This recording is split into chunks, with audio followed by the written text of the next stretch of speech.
Bab 676 Situasi Pertempuran Bahtera Dunia. Bahtera Dunia, area dalam, pegunungan sunyi, kamp kebangkitan. Setelah aktivasi lengkap lingkaran inti, aliansi 7 tokoh secara resmi menduduki kamp kebangkitan pegunungan sunyi. Melihat hal ini, pasukan dinasti matahari yang dengan gencar menyerang kamp, tidak punya pilihan selain mundur karena frustrasi. Hore! Kami menang! Kami menang! Kami menang! Betapa dekat. Kupikir kita pasti akan gagal setelah semua penghalang sihir dihancurkan. Ketika aliansi 7 tokoh dan anggota berbagai kekuatan melihat pasukan ras suci mundur dengan kendaraan terbang mereka, beberapa bersorak, beberapa bersukacita, dan beberapa terjatuh ke tanah, mencoba mengatur napas. Namun tanpa terkecuali, semua orang bergembira atas kemenangan yang baru saja mereka raih.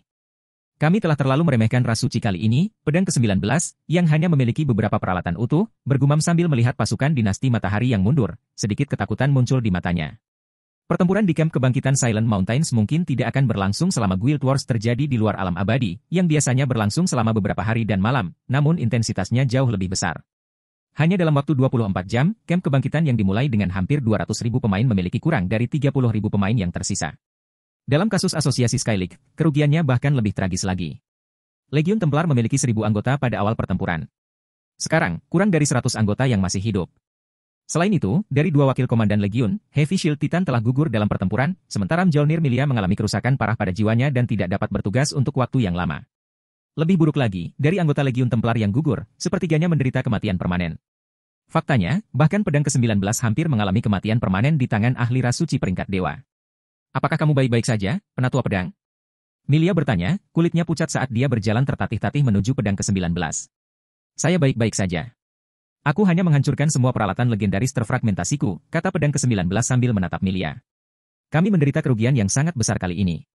Setelah mengamati para anggota Legiun Templar yang berkumpul, Milia dengan murung berkata, awalnya saya mengira kami di sini hanya untuk memainkan peran pendukung kecil. Dengan sedikitnya anggota kami yang tersisa, bahkan jika yang lain berkumpul kembali dengan kami setelah dibangkitkan, saya khawatir akan sulit bagi kami untuk menempati kamp kebangkitan. Kekalahan asosiasi Skyleague kali ini sungguh tragis. Dengan kekuatan mereka yang tersisa, tidak mungkin mereka bisa dengan aman menduduki kamp kebangkitan di area dalam World Art. Mungkin itu masalahnya, tapi aku ragu kekuatan lain berada dalam situasi yang lebih baik daripada kita, kata pedang ke-19 dengan acuh tak acuh. Lagi pula, kami sudah menganggap diri kami beruntung karena berhasil mempertahankan kamp kebangkitan ini. Sejauh yang kami tahu, ras suci mungkin telah memusnahkan kamp-kamp lain. Milia tidak setuju dengan pedang ke-19. Pasukan ras suci yang menyerang kamp kebangkitan pegunungan sunyi mungkin telah mundur, tapi mereka tidak mundur ke arah kamp kebangkitan ras suci. Sebaliknya, tentara pergi ke salah satu kamp kebangkitan aliansi 7 tokoh lainnya. Terbukti, kamp manapun yang dipimpin tentara telah diambil alih oleh ras suci. Bagaimanapun, proses pendudukan ke-6 kamp telah dimulai secara bersamaan. Jika sebuah kamp telah berhasil diduduki, tidak masuk akal bagi ras suci untuk mencoba memperebutkannya karena kesulitan untuk mengamankannya akan meningkat secara signifikan. Saat pedang ke-19 dan Milia sedang berbicara, orang yang bertanggung jawab atas kamp kebangkitan pegunungan sunyi mengumpulkan semua orang. Saya ingin mengucapkan terima kasih kepada semua orang yang telah membantu aliansi 7 tokoh kali ini. Tanpa kalian semua, kami tidak akan pernah bisa mempertahankan kamp ini. Kami sudah mulai menghitung kontribusi semua orang. Kami akan memberitahu Anda tentang kontribusi Anda setelah penghitungan selesai. Kami juga akan mengirimi Anda daftar barang yang dapat ditukar berdasarkan kontribusi Anda, dan Anda dapat menuju ke salah satu cabang kami untuk menukar kontribusi Anda. Azure Ship, Komandan Kamp Kebangkitan dan penatua inti dari aliansi 7 tokoh, mengatakan. Bagaimana keadaan kamp lainnya, kapal Azure? Pedang ke-19 bertanya sambil melihat ke arah komandan. Setelah mendengar pertanyaan pedang ke-19, anggota berbagai kekuatan segera mengangkat telinga mereka, semuanya penasaran untuk mengetahui kinerja kamp kebangkitan lainnya. Pertempuran di kamp kebangkitan Silent Mountain sangat sengit, dan mereka hampir gagal mempertahankannya. Jika kekuatan yang ditempatkan di kubu lain menghadapi situasi yang serupa atau lebih buruk, itu pasti akan menjadi kabar baik bagi mereka. Lagi pula, pada akhirnya, mereka semua bersaing memperebutkan kamp kebangkitan di area dalam. Situasi di kamp lain juga tidak optimis, kata Azure Ship sambil menghela nafas. Berdasarkan laporan yang saya terima sejauh ini, 2 kamp gagal, dan 3 kamp lainnya mengalami tingkat korban melebihi 50%. Ketika semua orang mendengar kata-kata Azure Ship, mereka tidak terlalu terkejut dengan berita itu. Bagaimanapun, mereka secara pribadi telah merasakan kekuatan tempur para pemain ras suci. Mereka yang gagal mempertahankan kubunya tidak bisa disalahkan, dan mereka yang berhasil hanya beruntung. Tentu saja, ini tidak diragukan lagi merupakan kabar baik bagi berbagai kekuatan pseudo-apex yang hadir. 3. Keingintahuannya terusik, pedang ke-19 bertanya, jika hanya 2 kubu yang gagal, bukankah 4 kubu masih tersisa? Ya, memang ada kubu lain yang berhasil. Kapal Azure mengangguk. Kemudian, dengan ekspresi iri, dia berkata, kamp itu meraih kemenangan besar. Mereka melenyapkan lebih dari 70% pasukan ras suci yang mereka hadapi, dan mereka bahkan berhasil membunuh anak suci yang memimpin pasukan. Apakah salah satu wakil pemimpin persekutuan ditempatkan di sana? Pedang ke-19 terkejut ketika mendengar semua pencapaian ini. Pedang ke-19 tidak meragukan kekuatan pasukan ras suci. Dia juga pernah mendengar tentang anak suci dinasti Matahari dari aliansi 7 tokoh. Status anak suci hanya sedikit di bawah wakil pemimpin persekutuan dinasti Matahari, jadi sudah jelas bahwa pasukan yang dipimpin oleh anak suci akan jauh lebih kuat daripada yang lain.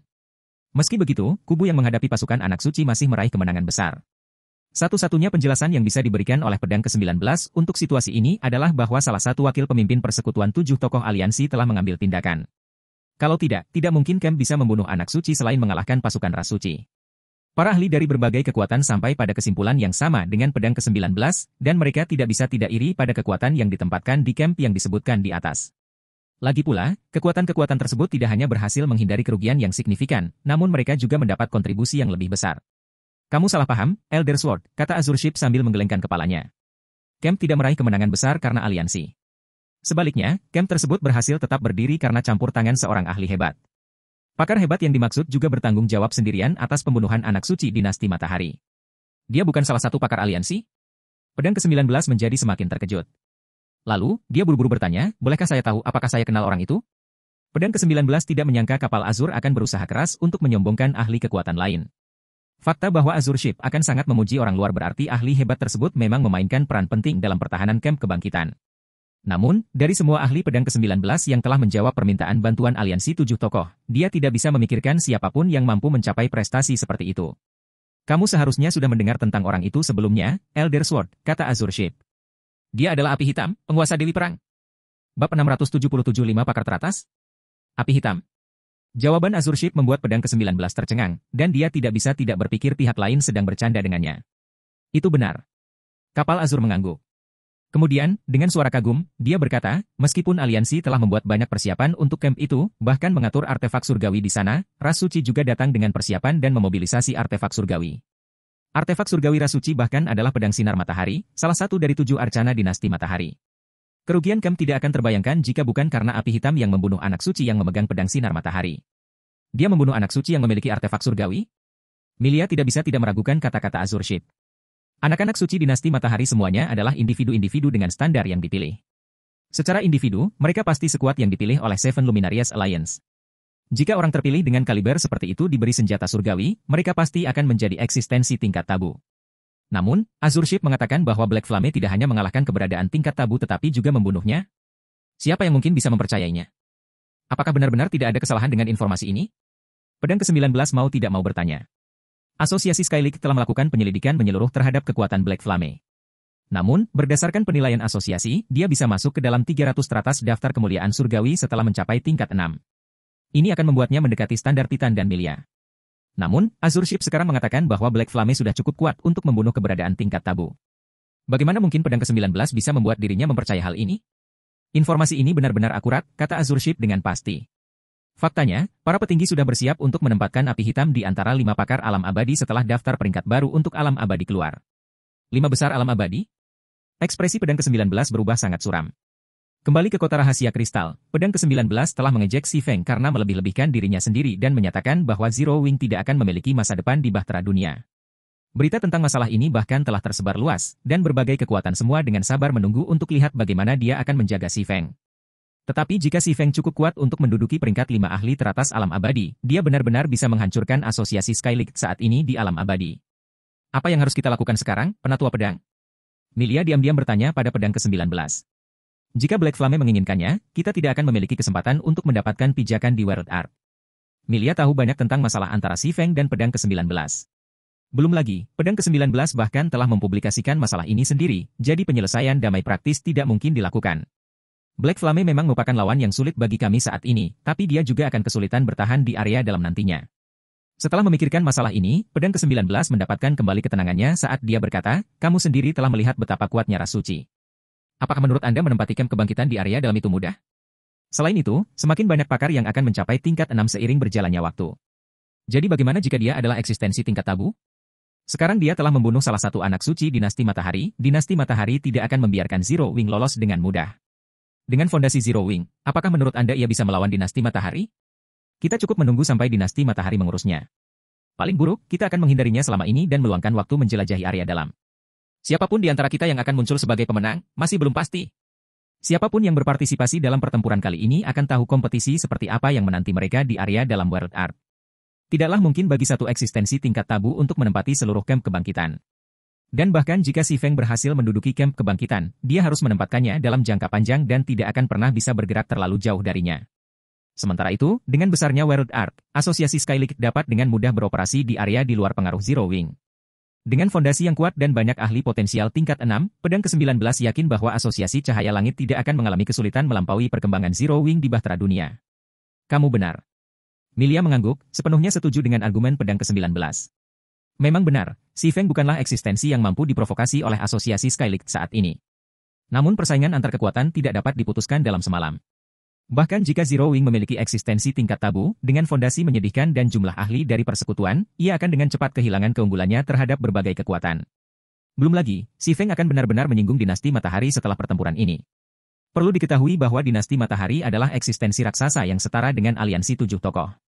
Itu mungkin bahkan bisa membuat Dewa Primordial menderita, apalagi membunuh eksistensi tingkat tabu. Selanjutnya, waktu berlalu dengan cepat.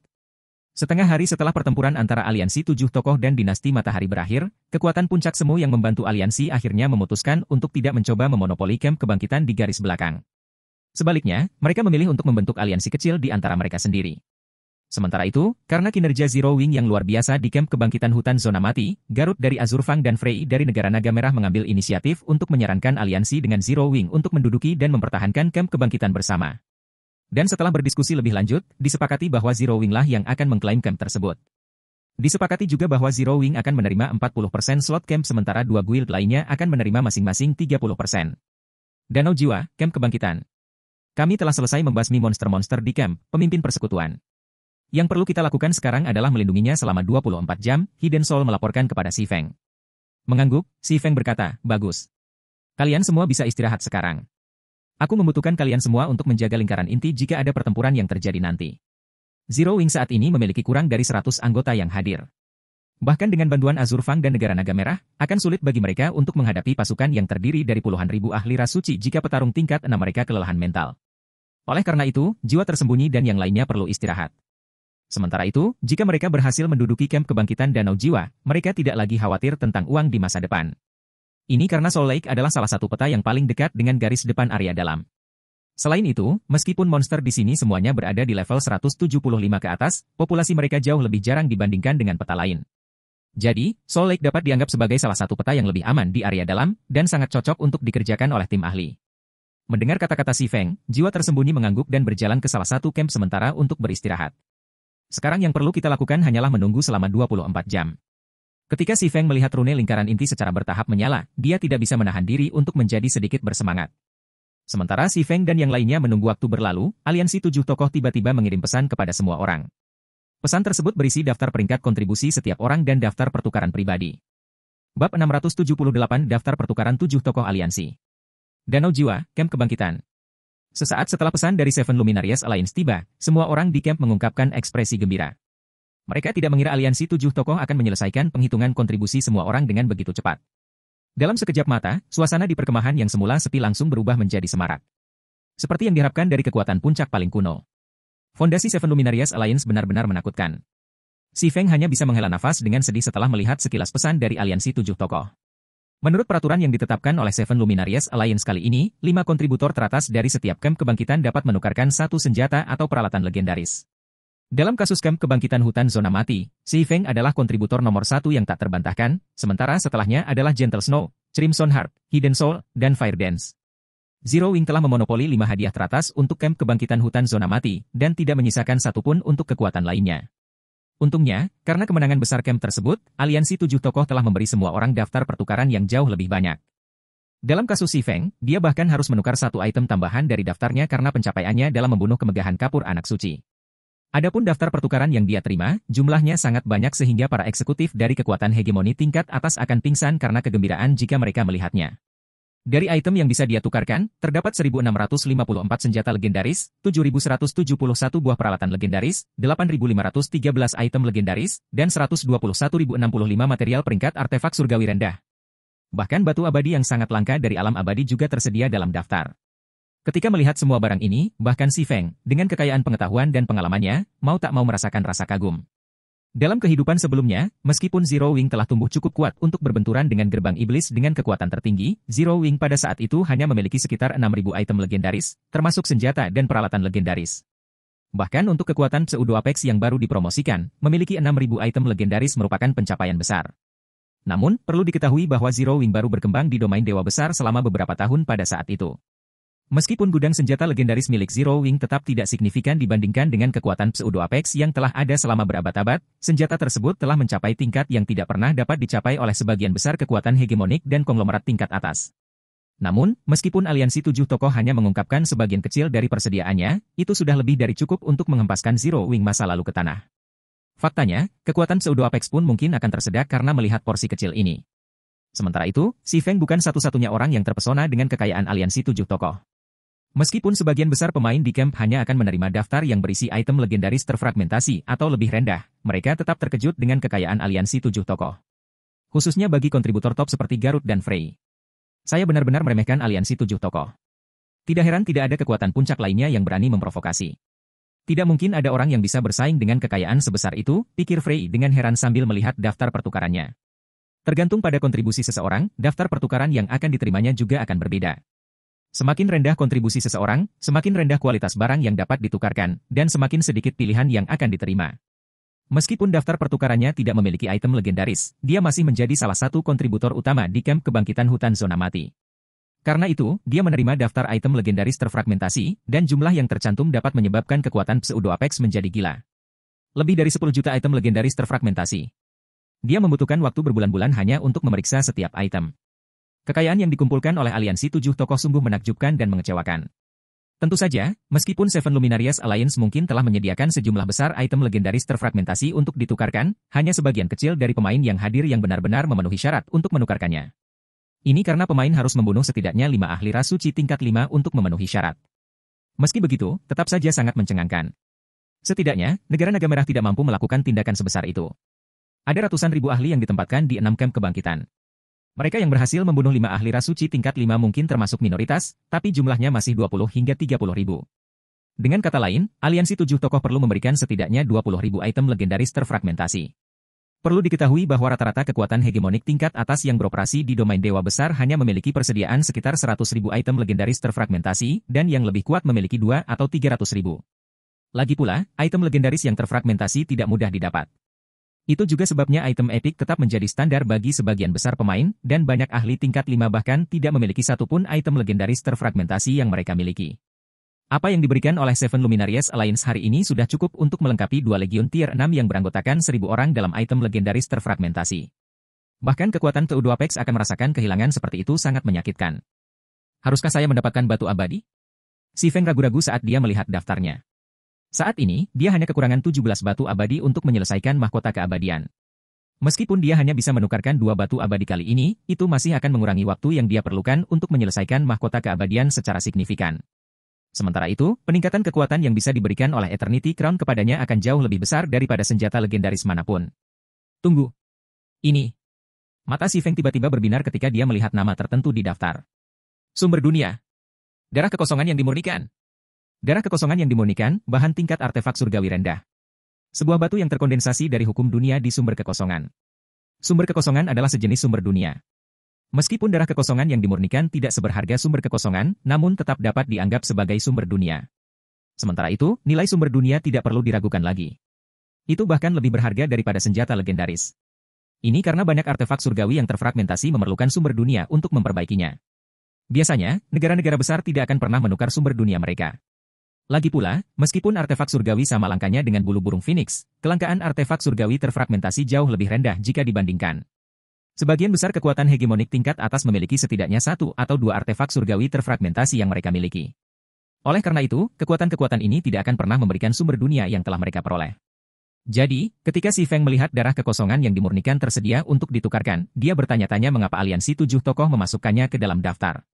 Lagi pula, dari segi nilai, artefak surgawi yang lengkap bernilai lebih dari 100 senjata legendaris. Apakah karena darah kekosongan yang dimurnikan tidak dapat digunakan untuk memperbaiki artefak surgawi? Si Feng sangat bingung ketika dia melihat ada sebanyak 3 unit darah kekosongan halus yang tersedia untuk ditukar. Namun, Si Feng tidak ragu-ragu lama sebelum dia memilih untuk menukar 2 unit Refined Void Blood. Bahkan jika darah kekosongan yang dimurnikan tidak dapat digunakan untuk memperbaiki artefak surgawi yang terfragmentasi, itu tetap menjadi harta yang tak ternilai harganya baginya. Ini karena musim dingin malam abadi yang dimilikinya dapat berevolusi hanya dengan melahap item tipe sumber dunia. Sementara itu, musim dingin malam abadi bukanlah senjata biasa karena merupakan ciptaan terakhir Dewa Petir Primordial. 2 unit Refined Void Blood seharusnya lebih dari cukup untuk meningkatkan musim dingin malam abadi secara signifikan. Sementara itu, setelah Si Feng mengambil keputusan, dia dengan cepat menerima tanggapan dari aliansi 7 tokoh, yang menyatakan bahwa dia akan menerima barangnya dalam 12 jam. Bab 679 Musim Dingin Legendaris di Malam Abadi. Bahtera Dunia, Danau Jiwa.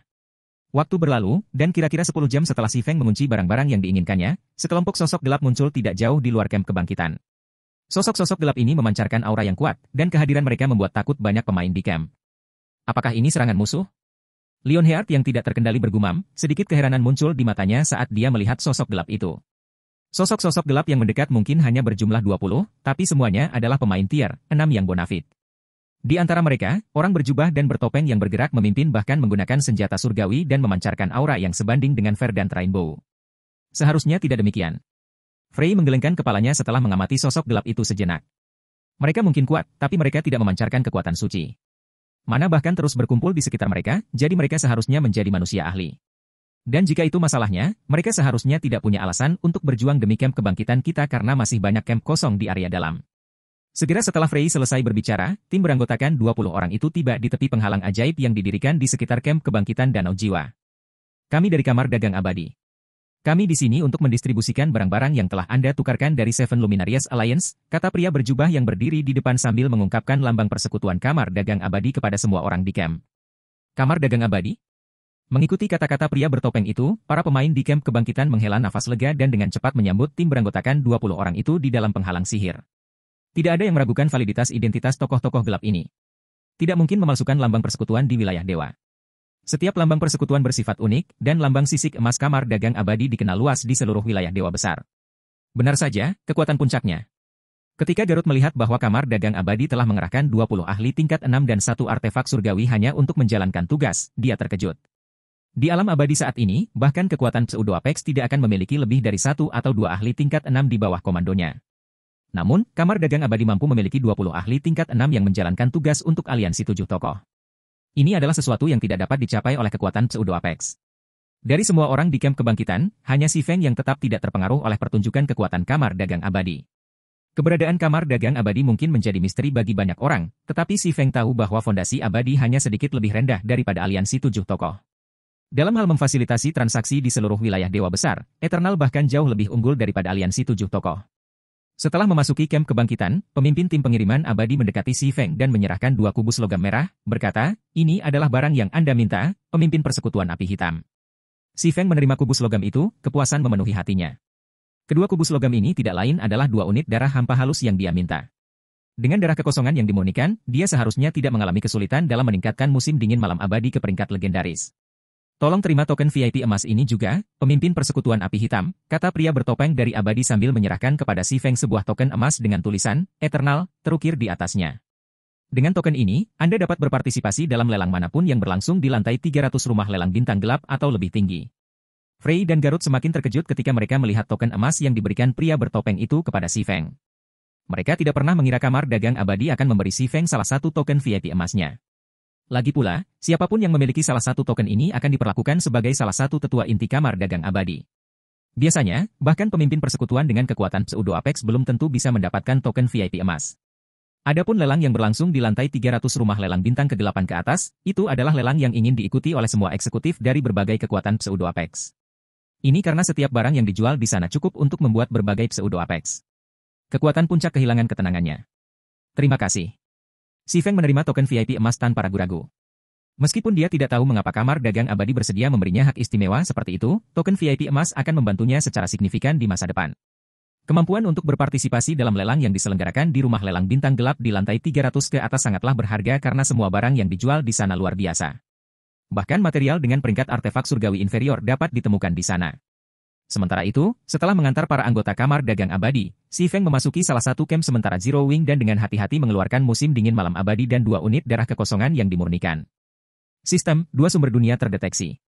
Apakah Anda ingin musim dingin malam abadi menyerap semuanya? Serap semuanya.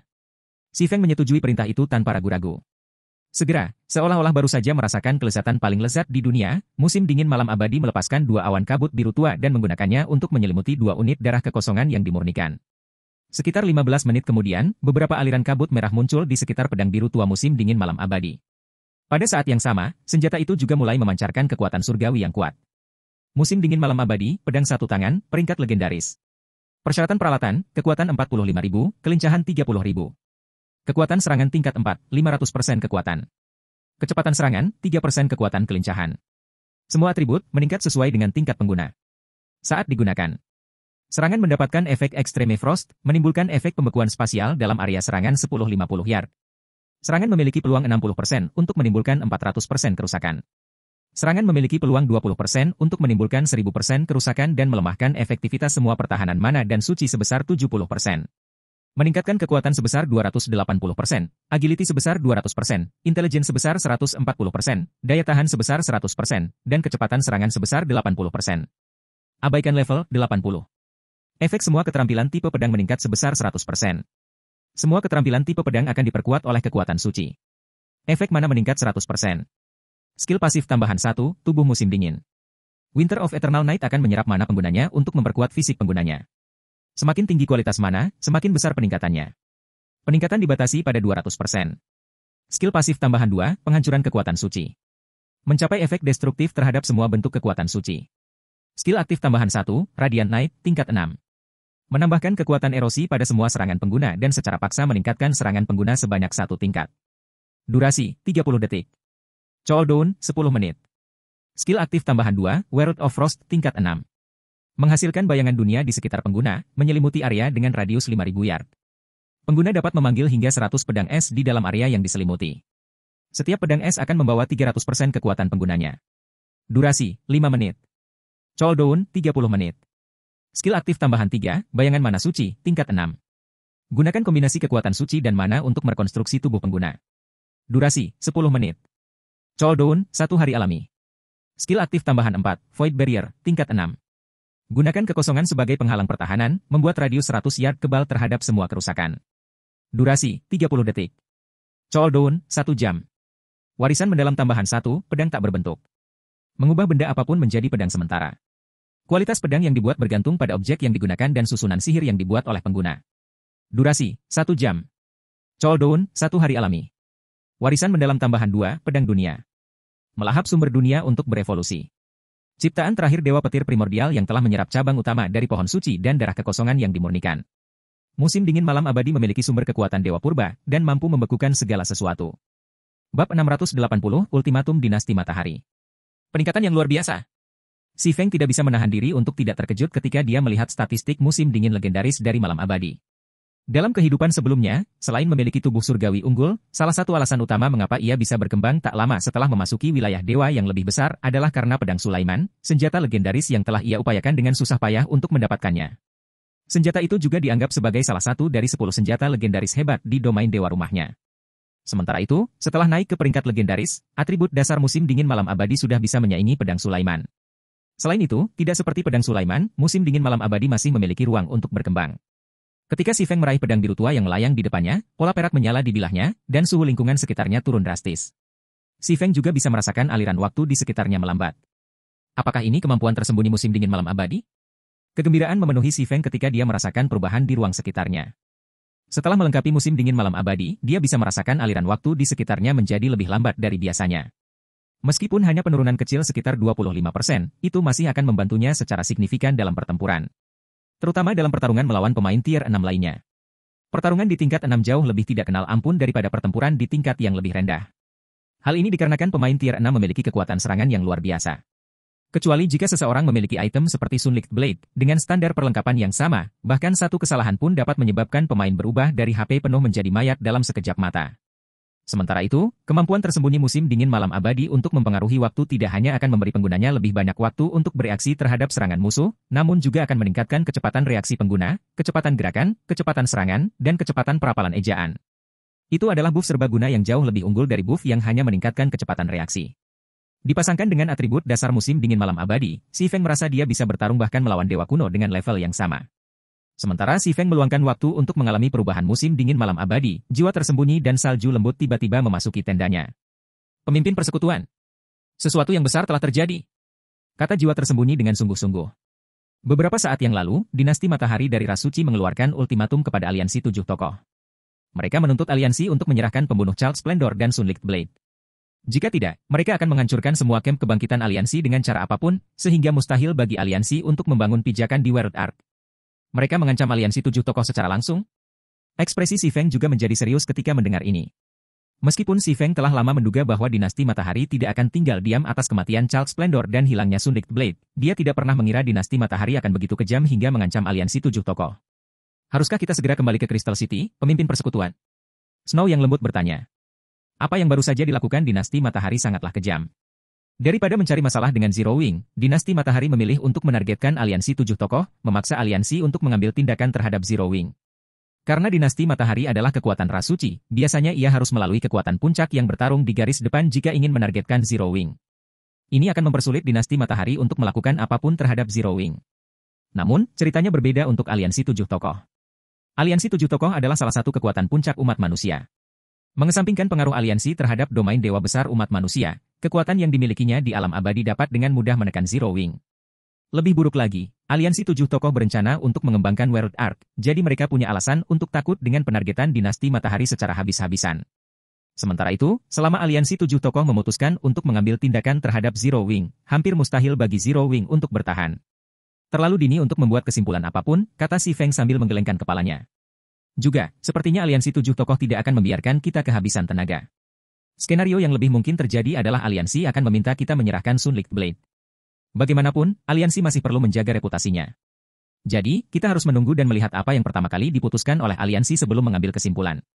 Sekarang setelah Zero Wing mengamankan camp kebangkitan di area dalam Bahtera Dunia, Zero Wing akhirnya bisa mulai menghasilkan uang dalam jumlah besar di alam abadi. Belum lagi, Zero Wing juga memiliki keunggulan dibandingkan kekuatan lain ketika memasuki kota cincin suci. Jika Zero Wing menghentikan pengembangannya di World Ark sekarang, kerugiannya akan sangat besar. Belum lagi, Zero Wing memainkan peran penting dalam membantu aliansi 7 tokoh melawan dinasti Matahari. Bahkan jika dinasti Matahari berencana mengerahkan seluruh kemampuannya, sangat kecil kemungkinannya aliansi 7 tokoh akan memilih untuk menyerahkan Si Feng, pembunuh Child Splendor.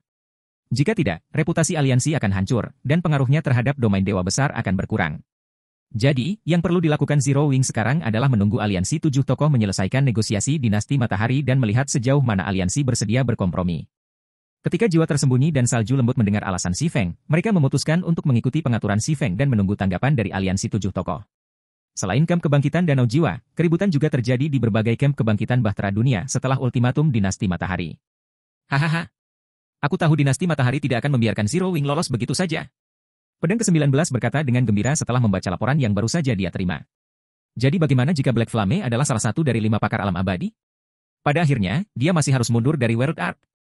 Zero Wing memang sangat menyedihkan, kata Milia, merasakan sedikit simpati pada Zero Wing.